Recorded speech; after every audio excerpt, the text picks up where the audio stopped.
Hello students, मैं लेकर के आ गया हूँ बोर्ड एग्जाम 20 के अंतर्गत वीवीआई क्वेश्चन नंबर 6। जी हाँ, क्या सुना आपने? VVI question number 6। इससे पहले की मैं 5 वीवीआई क्वेश्चन आपको बता चुका हूँ। अगर आप उन पांचों क्वेश्चंस को नहीं पढ़े हैं तो हमारे चैनल के प्लेलिस्ट में जाकर के उन पांचों क्वेश्चंस को अच्छे से पढ़ लीजिए, अच्छे से तैयारी कर लीजिए, जो कि काफी इंपॉर्टेंट क्वेश्चन है, काफी महत्वपूर्ण क्वेश्चन है आपके बोर्ड एग्जाम्स के लिए। तो ये छठा वीवीआई क्वेश्चन है ना, ये भी पूरे 5 मार्क्स के क्वेश्चन है, जो कि लॉन्ग क्वेश्चन के अंतर्गत आता है। तो मैं MM अली और हमारा खूबसूरत सा चैनल MM अली फिजिक्स में आपका स्वागत है। तो आइए जानते हैं हम लोग छठा वीवीआई क्वेश्चन क्या कह रहा है। तो छठा वीवीआई क्वेश्चन कहता है explain Biot-Savart law. Very good, question को समझे। पहले क्या कहता है? बायोट-सावर्ट लॉ को एक्सप्लेन कीजिए। एक सवाल यहां तक हुआ, ठीक है। कितने सवाल इस क्वेश्चन के अंदर, पहले उसको जानते हैं फिर आंसर करते हैं। फिर आगे कहते हैं drive an expression for magnetic field. Magnetic field के लिए एक्सप्रेशन ड्राइव कीजिए। एक्ट कहां पर? तो सेंटर पर। जी हाँ, ये ध्यान रखिएगा, हमें 2-3 कीवर्ड है जो जिसको याद रखना है। एक तो मैग्नेटिक फील्ड आपको ड्राइव करना है कहां? तो सेंटर पर। किसके सेंटर पर? तो current carrying circular and semi conductor या सेमी सर्कुलर लूप। ध्यान दीजिए, मतलब एक हो गया सर्कुलर, दूसरा हो गया सेमी कंडक्टर या सेमी सर्कुलर भी हो सकता है वर्ड यूज यहाँ पे। उसके लिए कहां पर निकालना है? सेंटर पर निकालना है। जी हाँ, ध्यान दीजिएगा, एक्सिस भी बनता है क्वेश्चन, तो एक्सिस पे नहीं बात किया जा रहा है, कहां पर? सेंटर पर। तो उसके सेमी सर्कुलर और सर्कुलर लूप के लिए आपको सेंटर पे मैग्नेटिक फील्ड ड्राइव करना है। तो कुल मिलाकर के 3 क्वेश्चन इसके अंदर है। तो पहला है एक्सप्लेन कीजिए बायोट-सावर्ट लॉ क्या है। दूसरा कह रहा है मैग्नेटिक फील्ड निकालिए सर्कुलर क्वाइल के सेंटर पर और सेमी सर्कुलर क्वाइल के भी सेंटर पर। तो सबसे पहले जो इसमें सवाल है ना, उसको हम लोग सॉर्ट आउट करते हैं। क्या कहता है? तो ये कहता है बायोट-सावर्ट लॉ। जी हाँ, पहले क्या कहता है? बायोट-सावर्ट लॉ क्या है इसको बताइए। तो कहता है according to this law the strength of magnetic field due to current carrying conductor, okay, conductor is directly proportional to the current, current element, sin theta and inversely proportional to the square of distance at that point from elementary conductor. ठीक है, ध्यान दीजिए, काफी important और काफी बढ़िया definition है और एकदम सटीक डेफिनेशन है। आप सोच रहे होंगे सर इतना बड़ा डेफिनेशन मैं कैसे लिखूं, ये 4-5 लाइन का 6 लाइन का जो आपने डेफिनेशन लिख दिया, मैं इसे कैसे याद करूं इस कम समय में। तो आइए मैं समझाता हूं ये कम समय में आपको कैसे याद करना है इसको। ठीक है, ये रटने का नहीं है, ये इंग्लिश आपको रटने का नहीं है, बस सोचने का है, समझने का है और आंसर देने का है। ठीक है, और वो कैसे देना है वो मैं बताऊंगा। ठीक है, तो सबसे पहले एक कंडक्टर लीजिए। बायोट-सावर्ट ने ये एक्सपेरिमेंट किए थे बायोट-सावर्ट साहब ने। ये देखिए, ये कोई कंडक्टर है और इस कंडक्टर में से क्या करना है कि एलिमेंट्री पार्टिकल को सिलेक्ट करना है, मतलब छोटा सा टुकड़ा उसमें से कंसीडर करना है। ठीक है, तो ये छोटा सा टुकड़ा मैंने कंसीडर कर लिया। इसका कुछ ना कुछ लेंथ होना चाहिए। अगर पूरे कंडक्टर का लेंथ L है तो छोटा सा पार्ट का लेंथ DL हो गया, जिसको एलिमेंट्री लेंथ कहते हैं। और मैंने इस एलिमेंट्री लेंथ से कोई जब इसके अंदर करंट जाता है तो मैग्नेटिक फील्ड क्रिएट होता है। इसके चारों तरफ क्या होता है? मैग्नेटिक फील्ड क्रिएट होता है, उत्पन्न होता है। तो मान लिया जाए यहाँ पे कोई पॉइंट है P, इस पॉइंट P पर कितना मैग्नेटिक फील्ड होगा? तो यहाँ जो होगा ना, इसको हमने कहा dB। क्यों कहा dB? क्योंकि ये छोटा सा मैग्नेटिक फील्ड है, छोटा सा स्ट्रेंथ ऑफ मैग्नेटिक फील्ड है, क्योंकि कंडक्टर कैसा है? छोटा सा है। अगर पूरे कंडक्टर की बात होगी तो टोटल मैग्नेटिक फील्ड होगा, तो छोटे से लेंथ के लिए छोटा सा मैग्नेटिक फील्ड, इसको dB नाम दिया। और इस पॉइंट से इसका लेंथ डिस्टेंस कितना है? R है। ठीक है। ये एंगल कितना है कंडक्टर के साथ और ये आर के बीच में एंगल कितना बन रहा है डीएल, और इस आर के बीच का एंगल कितना बन रहा है तो थीटा बन रहा है। आइए अब इन चीजों को एक हम कैप्सूल देते हैं, इस कैप्सूल को याद रखिएगा और फिर 2-4-5 लाइन का डेफिनेशन यूं चुटकी में याद होगा, टेंशन नहीं लेना है। तो डेफिनेशन में क्या कहा गया है, अकॉर्डिंग टू दिस लॉ या अकॉर्डिंग टू बायोट-सावर्ट लॉ, उसके मुताबिक the strength of magnetic field, तो स्ट्रेंथ ऑफ मैग्नेटिक फील्ड किसको कहेंगे हम लोग, डीबी को कहेंगे, यही strength of magnetic field, okay, is directly proportional है ना, strength of magnetic field due to conductor current carrying conductor, जिस कंडक्टर में करंट कैरी हो रहा है उसके लिए इज डायरेक्टली प्रोपोर्शनल, किसके, ये तो रखने का नहीं है बस समझने का है, डायरेक्टली प्रोपोर्शनल किसके, एक है current comma directly proportional to किसके, करंट एलिमेंट, डीएल क्या है करंट एलिमेंट, एंड अगला क्या है directly proportional to sine theta, and ये ध्यान दीजिए and inversely proportional to dB, क्या इनवर्सली प्रोपोर्शनल टू किसके, ध्यान दीजिए स्क्वायर ऑफ डिस्टेंस, स्क्वायर ये डिस्टेंस है ना उस पॉइंट पे जहां पे मैग्नेटिक फील्ड निकाल रहे हैं उस पॉइंट का ये डिस्टेंस है, उसका स्क्वायर ऑफ डिस्टेंस फ्रॉम कहां से, जो एलिमेंट्री पार्टिकल है या एलिमेंट्री कंडक्टर जो है उससे, ठीक। तो ये हो गया डेफिनेशन, कुछ नहीं है, strength of magnetic field is directly proportional to current element sine theta and inversely proportional to the square of distance of that point from the elementary particle या elementary conductor, okay? अब इन सभी को 4 point यहाँ पे है, इन सभी को अगर एक साथ लिखा जाए डीबी डीबी डीबी डीबी, एक साथ कर दिया डायरेक्टली डायरेक्टली डायरेक्टली डायरेक्टली, इस सबको एक साथ लिख दिया तो पहले क्या है आई, फिर क्या है डीएल, फिर क्या है साइन थीटा, फिर नीचे क्या आ जाएगा आर स्क्वायर। जी हाँ बच्चों, ये हो गया हमारा फॉर्मूला, ओके। अब इस फार्मूला को थोड़ा सा और मजेदार बनाने के लिए इस डायरेक्टली को हटा करके यहां पर एक कांस्टेंट को लगा देंगे, है ना, जी हाँ। तो क्या बना I D L sine theta divided by R square, ये डीबी इज इक्वल टू हो गया। अब ये आपका फाइनल फार्मूला हो गया। आप चाहे तो के क्या है प्रोपोर्शनलिटी कांस्टेंट कहलाता है, ठीक है। अब चाहे तो इसको आप यूं भी लिख सकते हैं के बराबर होता है म्यू नॉट बाई 4 पाई, ये भी ध्यान रखिएगा, के कांस्टेंट है, म्यू नॉट क्या है परमिएबिलिटी कांस्टेंट है, 4 पाई कांस्टेंट वैल्यू है, तो डीबी की जगह पे डीबी इज इक्वल टू मैं क्या लिख सकता हूं mu naught by 4 pi I D L sine theta divided by R square. ये हो गया आपका फॉर्मूला। आप ये लिखें या चाहे ये लिख करके छोड़ दें, इससे ज्यादा कुछ नहीं लिखने का, ओके। क्योंकि मैं आपको बताया था मैं सिर्फ और सिर्फ बोर्ड पे फोकस कर रहा हूं, तो मैं ज्यादा आपको नहीं बताऊंगा जिससे कि आपके साथ कंफ्यूजन हो। मैं ज्यादा बताऊंगा तो आपके साथ कंफ्यूजन होगा, मैं किसको लिखूं क्या लिखूं, तो आपको उतना ही लिखना जितना मैं बता रहा हूं, ठीक है।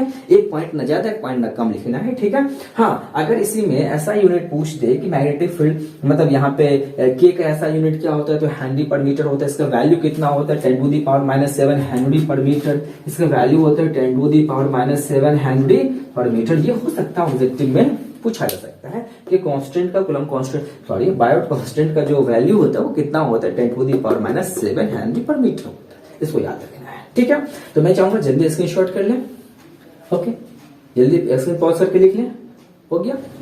आइए अब देखिए यहाँ पे क्वेश्चन हम लोग कर चुके हैं, बायोट सावर्ट लॉ क्या है इसको डिफाइन कर चुके हैं। अब अगला क्वेश्चन है derive expression for magnetic field. Magnetic field निकालिए at the centre of current carrying circular and semicircular, ये सेमी कंडक्टर लूप है ना, सेमी कंडक्टर सर्कुलर क्वाइल या loop, okay.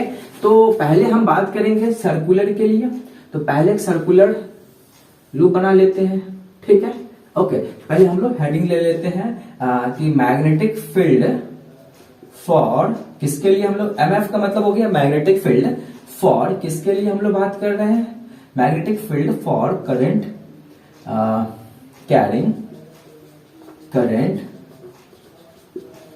Carrying circular loop, ठीक है। अब हम magnetic field for current carrying circular loop के लिए निकाल रहे हैं, ठीक है। तो यही हमारा जो लूप है ना, ये एक सर्कुलर लूप है जिसमें करंट कैरी हो रहा है। सपोज अगर करंट की डायरेक्शन कुछ यूं है, इसके अंदर ये करंट इसके अंदर फ्लो हो रहा है, ये क्या है इसका सेंटर है, ओके। सेंटर का नाम कुछ मान लेता हूं, सेंटर को टी मान लिया, ठीक है। इसमें से हमें बायोट सावर्ट का के मुताबिक इस क्वेश्चन के अंदर मैग्नेटिक फील्ड निकालना है, जो कि कहां पे निकालना है, इसके सेंटर पर निकालना है। तो पहला काम क्या करना है ये बता दीजिए। इस पूरे कंडक्टर सर्कुलर लूप में से हम क्या करेंगे, छोटा सा टुकड़ा कंसीडर कर लेंगे, एक छोटा सा एलिमेंट्री पार्ट को पहले कंसीडर कर लेंगे। तो ये हो गया हमारा डीएल। पूरे सर्कल का लेंथ कितना होगा ये आपको पता है, 2 पाई आर होगा, अगर रेडियस आर है तो ठीक है। पर छोटा सा टुकड़ा का लेंथ हमने डीएल बोल दिया। ये कितना डिग्री पे होगा, 90 डिग्री पे होगा, परपेंडिकुलर होगा।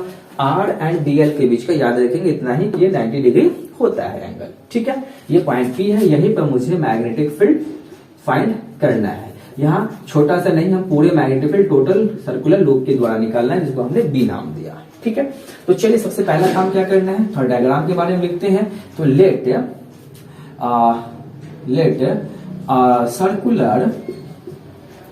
Circular loop of radius R. मान लिया कि सर्कुलर लूप है जिसका रेडियस कितना है, आर है। डीएल क्या है बताओ, एलिमेंट्री लेंथ है, एक छोटा सा लेंथ है। आई क्या है, करंट कैरी हो रहा है, करंट कैरी हो रहा है, ठीक है, ओके। और कुछ नहीं लिखना है, ये तो कुछ भी नहीं लिखना है, बस ये 3 पॉइंट लिख देना है, इनफ है।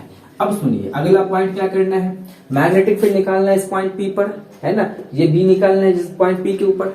तो सबसे पहले हम छोटे अकॉर्डिंग टू स्टार्ट करेंगे, जो बातें वो कहां से शुरू करेंगे, according to Biot Savart law.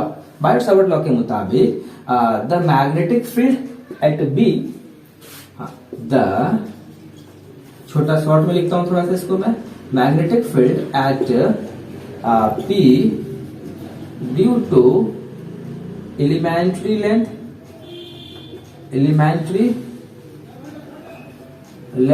DL. छोटा सा जो लेंथ है डीएल, इसके द्वारा मैग्नेटिक फील्ड कितना होगा, ठीक है। तो इसलिए डीबी इज इक्वल टू क्या मिलेगा बताइए, mu naught by 4 pi I D L sine theta divided by R square. ये नहीं है बायोट सावर्ट का लॉ, जी हाँ अभी हम लोगों ने पढ़ा है। अब ध्यान दीजिएगा, mu naught by 4 pi I D L sine theta कितना होगा, 90 डिग्री। बताइए डीएल और आर के बीच का एंगल कितना है, 90 डिग्री। तो हमने यहाँ थीटा कितना ले लिया, 90 डिग्री। बहुत आसान डेरिवेशन है, ध्यान से देखते जाइए, कुछ नहीं है बच्चों, कुछ नहीं है। Mu naught by 4 pi I D L sine theta 90 कितना होगा, जल्दी बताओ, यहाँ आर स्क्वायर होगा, 1 होगा। तो इस प्रकार हमें डीबी कितना मिल गया बताओ, mu naught by 4 pi I D L by R square. ये क्या मिला, छोटे से लेंथ के मैग्नेटिक फील्ड मिला। मुझे पूरे होल सर्कुलर लूप के लिए काम करना है। तो now total magnetic field for whole circular loop, okay. पूरे सर्कुलर लूप के लिए मैग्नेटिक फील्ड क्या होगा, तो पूरे सर्कुलर लूप के लिए मैग्नेटिक फील्ड निकालने के लिए हम लोग क्या करेंगे बताओ, छोटा सा जो लूप कंडक्टर के लिए जो मैग्नेटिक फील्ड आया, इसको जोड़ के ऐसे लूप को, कंडक्टर को, छोटे छोटे कंडक्टर को जोड़ेंगे तो पूरे लूप बन जाएगा, पूरे सर्कल तैयार हो जाएगा। तो इसके लिए हम मैथमेटिक्स में क्या लगाते हैं, इंटीग्रेशन लगाते हैं। और किसको इंटीग्रेट करेंगे, तो छोटा सा जो मैग्नेटिक फील्ड निकला डीबी को, और डीबी का वैल्यू कितना निकल के आया है, mu naught by 4 pi I D L divided by R square. और कीजिए कांस्टेंट क्या है, mu naught by 4 pi I by R square. ये कांस्टेंट है, बदलने वाला हमारा क्या है, वेरिएबल कौन है, डीएल। ये लेंथ छोटा बड़ा हो सकता है, बट आर हमारा कांस्टेंट हो जाएगा लूप का, और ये म्यू नॉट बाई 4 का ऑलरेडी कांस्टेंट है, और आई करंट एक बार जितना गया उतना ही कंटिन्यू रन करता रहेगा, इसलिए कांस्टेंट हो जाएगा, राइट। अब देखिए mu naught by 4 pi I by R square, work कीजिएगा। ये आर एल जो है ना, लेंथ है छोटा सा, छोटे छोटे लेंथ को जब जोड़ेंगे तो किसका लेंथ मिल जाएगा, पूरे सर्कल का लेंथ। और सर्कल का लेंथ कितना होता है, 2 पाई आर होता है, 2 पाई आर। मतलब सर्कल का सरकमफरेंस क्या होता है, 2 पाई आर होता है। तो इस प्रकार हमारा आर से आर क्या हो गया, खत्म हो गया। और तो फाइनल जो हमारे पास जो बचा वो क्या बचा, magnetic field B is equal to mu naught by 4 pi 2 I pi by R. यही हमें निकला मैग्नेटिक फील्ड एट सेंटर, है ना। एट सेंटर पे है ना, ये कहाँ निकला, सेंटर पे मैग्नेटिक फील्ड निकला। जी हाँ बच्चों ध्यान दीजिएगा। अब अगर मैं इसको थोड़ा सा लिखूं तो ये पाई को अगर काट के भी लिख सकता हूं, मैग्नेटिक फील्ड एट सेंटर के लिए मुझे कुछ ये भी रिजल्ट आ जाएगा, म्यू नॉट इंटू पाई से पाई खत्म हो जाएगा, 2 से 2 खत्म हो जाएगा, तो क्या बचेगा, mu naught into I by 2r। आप ये भी लिख सकते हो, ठीक है। तो ये हो गया एक दूसरा क्वेश्चन आंसर हमारा, ठीक। अब आगे किसके लिए करना है, सेमी कंडक्टर या सेमी सर्कुलर लूप भी कह सकते हैं आप, ठीक है। तो जल्दी इसको लिखिए। अब क्या कह रहा है, सेमी सर्कुलर के लिए तो सबसे पहला काम क्या करना है, मुझे सेमी सर्कल बनाना है। सर्कल का आधा पार्ट है ना, सर्कल का आधा पार्ट ये रहा, एक सेमी सर्कल मान लिया, ठीक है। ये रहा इसका सेंटर, यहाँ मैंने एलिमेंट्री लेंथ मान लिया, कंसिडर कर लिया, जो कितना होगा, dl हो गया, ठीक है। अब ये इसका रेडियस हो गया, ठीक। सेम चीज सेम प्रोसेस, ओके। ये इसमें करंट इस प्रकार जा रहा है, रन कर रहा है, इसके अंदर करंट आई इस प्रकार रन कर रहा है, कोई दिक्कत नहीं। अब देखिए यहाँ पे हेडिंग दे दीजिए, फॉर किसके लिए बात कर रहे हैं बताओ, सेमी सर्कुलर लूप, ओके, या सेमी कंडक्टर लूप भी आप कह सकते हो। तो ध्यान दीजिएगा, हम लोग कुछ ज्यादा नहीं करना है, हमें सिर्फ यहाँ से ये रिजल्ट उठाना है कि चूंकि dv इज इक्वल टू, अभी हम लोगों ने क्या निकाला है, mu naught by 4 pi into I by R square, अंदर रूट क्या आया, dl, ठीक है। यहाँ तक हम लोगों ने कैलकुलेट कर चुके हैं, तो इसी को यहाँ से उठाना है और इसी रिजल्ट को आगे बढ़ाना है। तो mu naught by 4 pi I by R और ये dl, ध्यान दीजिए। इस बार हम छोटे छोटे टुकड़े को जोड़ के क्या बनाएंगे, पूरे सर्कल बनेगा क्या, नहीं, आधा सर्कल बनेगा, सेमी सर्कल बनेगा। तो सेमी सर्कल का क्या होगा, पाई आर, पूरे सर्कल के 2 पाई आर, तो आधा सर्कल का 2 खत्म हो जाएगा, क्योंकि 2 से डिवाइड करेंगे तो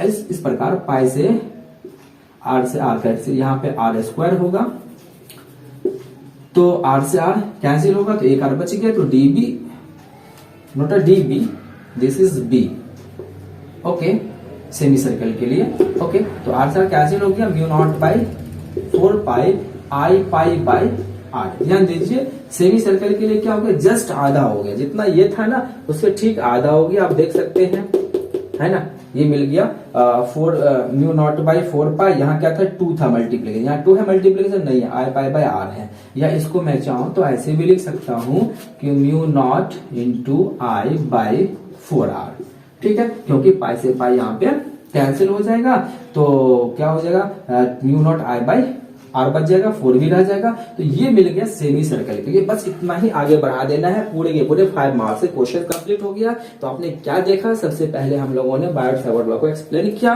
दूसरा क्वेश्चन हम लोगों ने क्या किया, सर्कुलर लूप के सेंटर पर मैग्नेटिक फील्ड हम लोगों ने पहले निकाला, फिर उसके बाद क्या किया, सेमी सर्कल मतलब सेमी कंडक्टर लूप के लिए हम लोगों ने सर्कल पे सेंटर पे मैग्नेटिक फील्ड निकाला, जिसका रिजल्ट दोनों के अलग अलग आया। जो सर्कल के लिए आया था ना उसका जस्ट हाफ आ गया सेमी सर्कल के लिए। तो इस प्रकार हमारा 5 मार्क्स का क्वेश्चन कंप्लीट हो गया है। जी हाँ बच्चों, मैं आपको एक बात बता दूं, एक मैसेज आप तक पहुंचा दूं। अगर आप हमारे वीडियो देख रहे हैं, अगर आप रियली में बोर्ड की तैयारी कर रहे हैं, अगर आपको कुछ ऑब्जेक्टिव वीवीआई क्वेश्चन की जरूरत हो, या किसी भी तरह के नोट्स की जरूरत हो, या किसी भी तरह के और भी इंपॉर्टेंट शॉर्ट क्वेश्चन की जरूरत पड़े, क्योंकि वक्त कम है इसीलिए मैं ये बात बता रहा हूं, तो आप मेरे व्हाट्सएप नंबर पे व्हाट्सएप करके आप वो चीज ले सकते हैं। आपको पीडीएफ मैं सेंड कर दूंगा, आप घर पे बैठ के अच्छे से उसकी तैयारी कर लीजिएगा। तो मेरा व्हाट्सएप नंबर है, जल्दी नोट कीजिए, 9097106170। अगेन 9097106170। इस व्हाट्सएप नंबर पे आप कांटेक्ट करके आप नोट्स ऑब्जेक्टिव सब्जेक्टिव का भी आप ले सकते हैं, जो कि एग्जाम के लिए काफी इंपॉर्टेंट होगा। इंपॉर्टेंट क्वेश्चन सब उसमें सब मैं डाल रखा हूं जो आपको दूंगा, ठीक। हाँ, अगर आप हमारे वीडियो को बढ़िया से देख रहे हैं तो मैं उम्मीद करूंगा कि आपके एग्जाम काफी अच्छे हो, और हमारी दुआएं भी रहेगी आपके साथ कि आपके एग्जाम बहुत ही अच्छा जाए और आप अच्छे से अच्छे नंबर लाएं। Okay, best of luck when I meet you in next lecture.